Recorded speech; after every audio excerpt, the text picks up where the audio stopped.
Right now, about 7 million New Yorkers are eligible for that vaccine under groups 1A and 1B, but they're still having a hard time getting an appointment. A woman from Pendleton tells us she went to the state's COVID-19 website for vaccinations, which showed her a list of participating pharmacies where she could plausibly get that vaccine. She called each and every one of them. Each said they weren't taking appointments yet. Niagara County's public health director says pharmacies have just started getting their shipments, so the state may have listed them prematurely.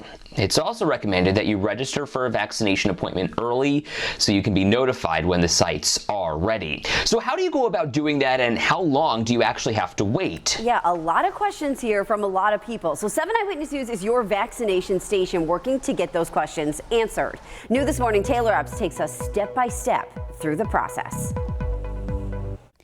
If you're eligible for the COVID-19 vaccine, you need to get in a virtual waiting room by registering your name and making an appointment. And we will continue to schedule based on the not only demand, but the supply that we receive from New York State. But how do you do that, and where do you start? Let's answer those questions and go through it step by step. There are 2 forms you need to fill out. First, you need to go to the New York State website and complete this Am I Eligible form. It starts by asking for personal information like your name and date of birth, followed by your contact information, your address, email, and phone number. Then there's a series of yes or no questions to see if you're eligible to be vaccinated in phase 1A or 1B. If you check no to all of these questions, then you'll get this message saying you're not eligible. If you check yes, it may ask for specifics. Then click I consent, and then you'll see a list of vaccination locations. When I filled the form out, I noticed a lot of the locations near me aren't accepting appointments, but there are 11 on this list that are. Pick the one that works best for you and schedule an appointment. And each vaccine provider handles its own appointments. The state is currently only an eligibility resource. Then you wait for an appointment confirmation in your email, and step 1 is complete. Once you receive that confirmation, on to step 2, which is to fill out the state's vaccine form. You'll notice that before you fill it out, it asks you to make sure you fit under one of 3 categories. 1,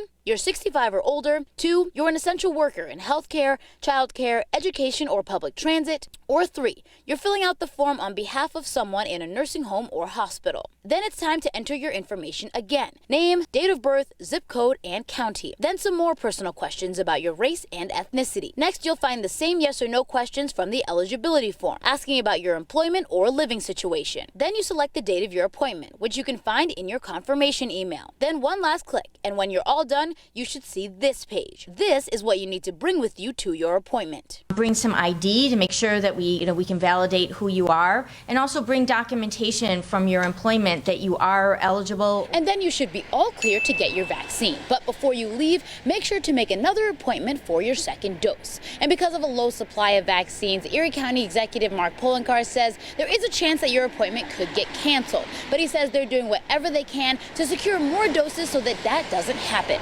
In Buffalo, Taylor Epps, 7 Eyewitness News.